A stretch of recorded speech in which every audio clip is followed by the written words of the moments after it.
안녕하십니까 SA 구독자 여러분, 교보증권 센장 김영렬입니다. 주말 잘 보내고 계신가요? 오늘 준비된 영상은 이번 주에 말씀을 드렸던 종목장세 대응반 그 3탄 위험관리편입니다.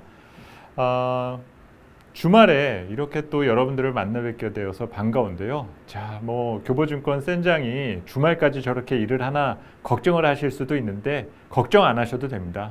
이 방송이 녹화 방송이거든요.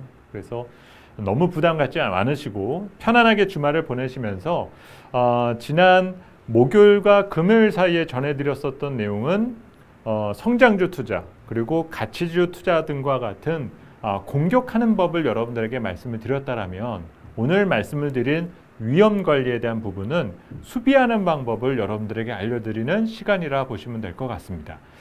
상당히 어려운 시장 환경은 계속되어 가고 있어요. 지수가 빠른 회복을 보였다라는 것은 다행스럽지만은 지난 7월과 8월 사이에 있었던 이 영향 등이 계속적으로 지금 9월에도 영향을 미치고 있는 상황입니다. 그런 상황에 또 이제 돌아오는 9월 둘째 주에는 선물 옵션 동시 만기이라는 변수도 맞물려 있는 만큼 좀 시장에 지수에 대한 변화의 그 걱정이 조금은 커질 수 있을 것 같은데요. 지금과 같은 시점에 그러면 위기 관리 능력을 우리가 어떻게 가져야 되느냐, 이 점을 먼저 점검을 해보려고 합니다. 첫 번째, 이 방송을 보시는 분들에게 여쭤보고 싶은 부분이 하나가 있는데요.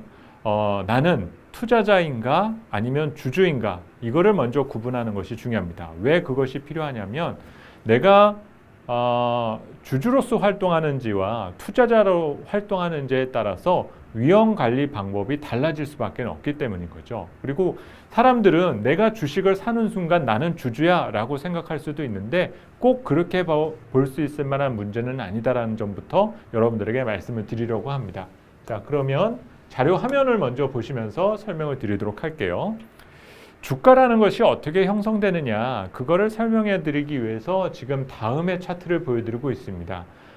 기업의 가치는 크게 내재 가치, 그리고 현재 가치, 그리고 미래 가치로 구성이 되어 있습니다. 현재 우리가 주식시장에서 계속적으로 매일매일 바뀌는 그 주가를 보게 되는 그 현상은 현재 가치를 보고 있다라 볼 수 있는데요. 기업의 가치라는 것은 먼저 내재 가치에 대한 부분부터 생각을 해봐야 됩니다. 내재의 가치는 누구의 것인가? 바로 기업을 보유하고 있는 사람들, 그리고 그 기업에 소속되어 있는 근로자, 노동자 등이 바로 내재 가치를 만들고 있는 구성원이다라고 볼 수가 있습니다. 그러면 여기에다가 주주가 추가되면서 이제 기업의 가치는 현재 가치를 갖게 된다라는 거죠.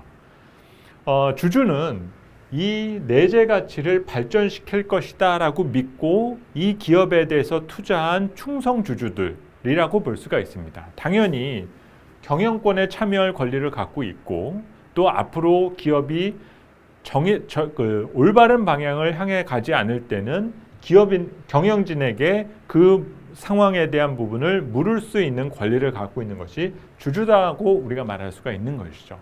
그렇다면 과연 투자자는 무엇인가? 물론 주주는 투자자의 범주 안에는 들어갈 수 있다 볼 수 있습니다. 그런데 주요 주주는 기업이 성장을 하지 못하고 뭔가 정상적인 경영 활동을 못한다라고 해서 마냥 떠날 수만 있는 존재는 분명히 아니다라는 거죠. 하지만 투자자라고 하면 기업이 정상적인 경영 활동을 하지 못하고 기대했었던 것을 이뤄내지 못한다라면 언제든지 기업을 떠날 수 있는 사람이 바로 투자자라고 볼 수가 있는 겁니다. 그래서 만약 미래의 성장 가치를 투자자가 좋게 평가를 해서 그 해당되는 기업에 투자자가 몰리기 시작을 하게 되면 자연스럽게 주가는 올라가도록 되어 있는 거고요. 그리고 이 투자자가 떠난다라고 생각을 하게 되면 다시 그 미래 가치를 반영했었던 주식은 현재 가치 내지는 내재 가치로 주가가 내려갈 수도 있게 된다는 거죠. 그래서 여러분들에게 위험 관리가 필요한 부분 중에 하나는 이 방송을 시청하는 분들뿐만 아니라 대부분의 사람들은 바로 투자자의 입장에서 현재 주식시장에서 참여하기 때문이다라고 볼 수가 있습니다. 그래서 뭐 내가 간혹 투자를 하고 난 이후에 뭐 이런 상황이 나중에 지나가고 나면 뭐 잘못되면은 그냥 자식에게 물려주고 말지 이런 식으로 말하는 부분은 우스갯식으로 우리가 말할지는 잘 모르겠지만은 내가 투자하는 데 있어서 그렇게 위험한 영역에서 내가 지금 현재 활동을 하고 있다는 것을 미리 알고 있는 것이 가장 중요하다고 볼 수가 있고요. 또 내가 관심을 뒀었던 분야, 내가 투자했었던 대상에 사람들이 계속 몰리고 있는지 아니면 떠나가고 있는지를 그 흐름을 파악하면서 여러분들이 대응을 하는 것이 필요하다는 거죠. 만약 나는 정말 좋다라고 보는데 투자자들이 자꾸 떠나는 것들이 보인다라고 하게 됐을 때는 나도 잠깐은 이들과의 거리를 둘 필요가 있다는 것을 여러분들이 인지하고 계셔야 된다는 겁니다.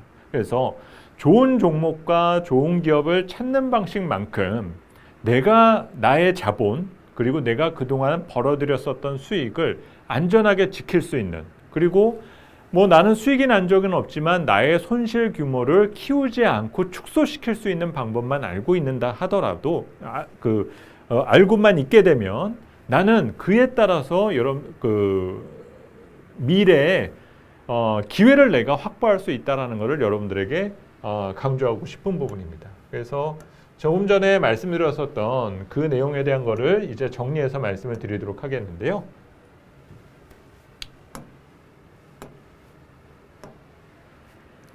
네. 오늘 말씀드리려 한 부분이 위험관리입니다.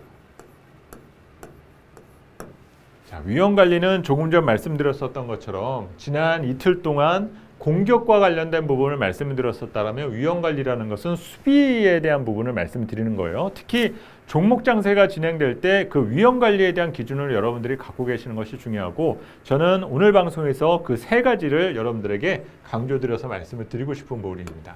첫 번째 여러분들에게 강조드리고 싶은 부분은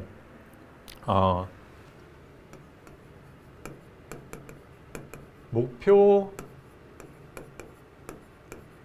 수익률을 꼭 설정하는 것이 중요하다는 겁니다. 왜 목표 수익률을 설정하는 것이 중요하냐?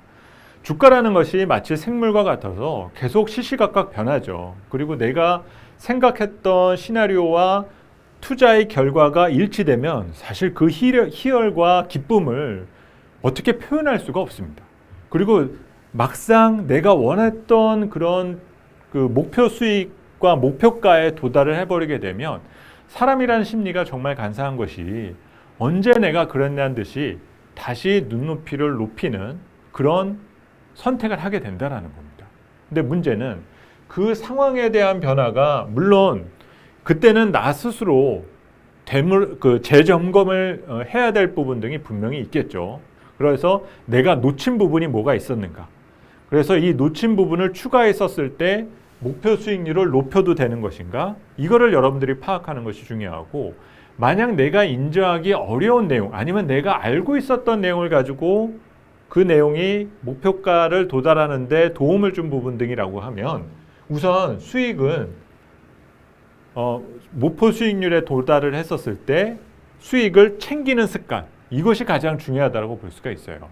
그래서 어제 목요일 날도 제가 말씀드렸었던 부분이 있죠. 필립 피셔가 얘기했었던 성장주에 대한 투자는 오르는 주식에 투자해서 수익을 내고 빠져나오는 거가 성장주 투자다. 이런 표현을 썼었단 말이에요. 실현하지 않으면 내 수익이 아니다라는 거죠. 그래서 그런 측면에서 목표 수익률을 여러분들이 꼭 설정해두고 대응을 하는 것이 중요하다. 그리고 그에 대한 맥스까지 정말 중장기 관점으로 봤을 때의 맥스나 내가 단기 투자로 설정했었다라면 5%가 됐던 7%가 됐던 내가 생각했었던 가격대가 있을 거지 않습니까?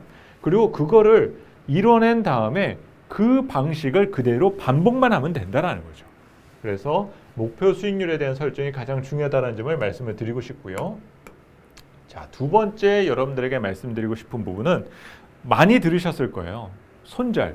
그런데 사실 저는 개인적으로 손절이라는 표현을 그렇게 썩 좋아하지는 않습니다.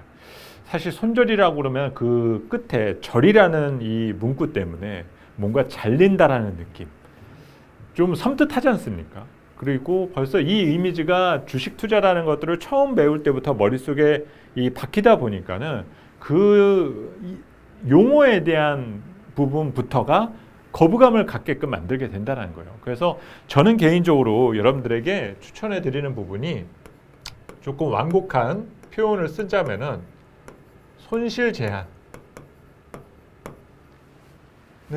설정하는 것이 중요하다고 말씀을 드리고 싶습니다. 손실 제한이 왜 중요한가? 왜냐하면 내가 반격을 하기 위한 그 카드가 필요하다라는 거죠. 그리고 그러기 위해서 내가 감내할 수 있다라는 것이 가장 중요해요. 그냥 손실이 나기 시작을 하게 되면 갑자기 자포자기하는 경우가 있다라던가 아니면 뚜렷한 손실 제한에 대한 기준을 설정하지 않다 보니까 참을 만큼 참다가 주식을 정리했었을 때 그 순간부터 주가가 회복하는 것들을 반복한 부분이 있으시다라면은 손실 제한의 폭이 너무 크게 설정되어 있으시다라는 거죠. 그러면 내가 이 종목, 이게 손실 제한에 대한 문제를 우리가 다시 생각하는 게 내가 투자하려고 했었던 것의 판단이 잘못됐다라는 것만을 문제를 지적하려는 것이 아니라 혹여나 타이밍에 만약에 문제가 있지는 않았을까. 그래서 타이밍에 대한 조정 작업이 필요하다라고 생각을 한다라면은 우리가 생각해야 될 부분이 바로 손실 제한이 가장 중요하다라고 볼 수 있다라는 거죠. 저도 예전에 주식 투자라는 것들을 아주 활발하게 하게 될 때는 항상 제가 생각했었던 마음가짐이 있습니다. 사실 주식 투자라는 게 타이밍 맞추는 거가 가장 힘들잖아요. 그러면서 도대체 언제 사야 될까? 뭐 책에도 많이 보았던 분할 매수, 무릎에서 사라. 여러 가지 말들이 많지만 그거 누가 다 어떻게 알겠습니까? 누구나 주식 투자하는 사람은 내가 사는 순간 가장 싸다라고 생각하니까 사는 거거든요. 그리고 내가 사는 시점부터는 주가가 안 내려가야지 정상이다라는 거죠. 내려갈 거를 뻔히 아는데 산다라는 거는 뭔가 조금 이상한 경우라는 겁니다. 그래서 손실 제한이라는 것도 짧게 설정해 두면서 내가 들어갔었을 때 그리고 내가 갖고 있는 상황에서 손실이 나기 시작을 하게 되면 내가 판단했었던 것과 내가 공부했던 것들을 의심하고 시간을 벌고 다음 반격의 기회를 잡기 위해서 어느 정도 다시금 자본을 회수하는 방식에 대한 고민 등이 필요하다고 볼 수가 있어요. 그래서 위험 관리하는 데 있어서 중요한 부분 등이 이 손실을 제한하는 것이 나에게는 시간을 벌 수 있는 측면이 될 수 있다. 이거를 여러분들에게 또 한번 강조하고 싶습니다. 그리고 마지막 세 번째에서 강조하고 싶은 부분은 정보와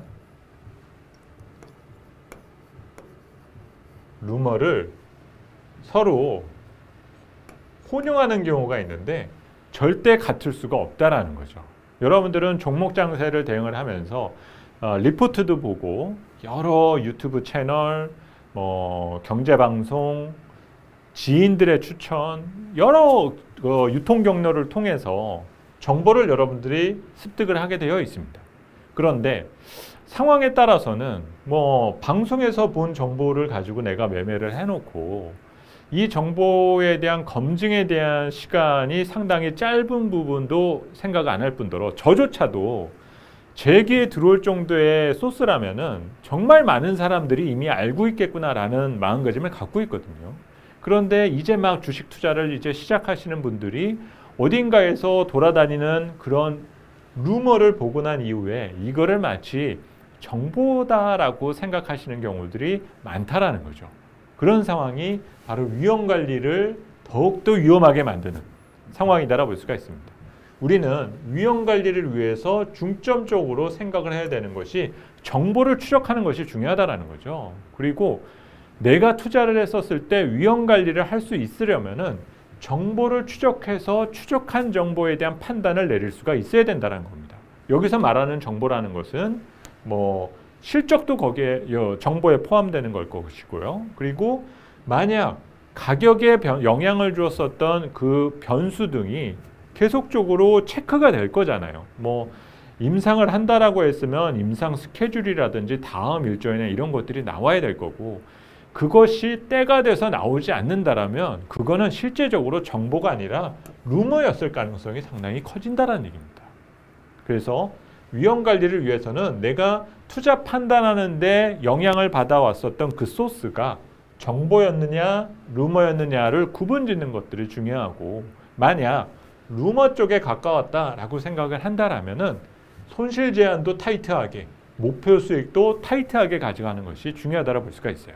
그리고 정보에 대한 부분을 전제해서 나는 스터디가 끝났고 이 회사에 대해서 믿음이 강해, 실제 내가 눈으로도 봤어, 이런 믿음이 있으신 경우에는 어느 정도 버퍼를 두면서 대응할 수가 있게 된다는 점입니다. 이런 상황 등이 시장과는 무관하게 종목 장세를 대응하는 데 있어서 상당히 중요한 소스가 되고 하나의 그 판단 기준이 될 수 있다는 거, 이 점을 여러분들이 생각해 두셨으면 합니다.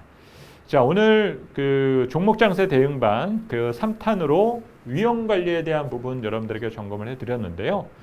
사실 어려운 시장 구간이 계속적으로 이어지고 있고, 이 상황은 연말뿐만이 아니라 앞으로도 계속될 수 있는 여지는 있습니다.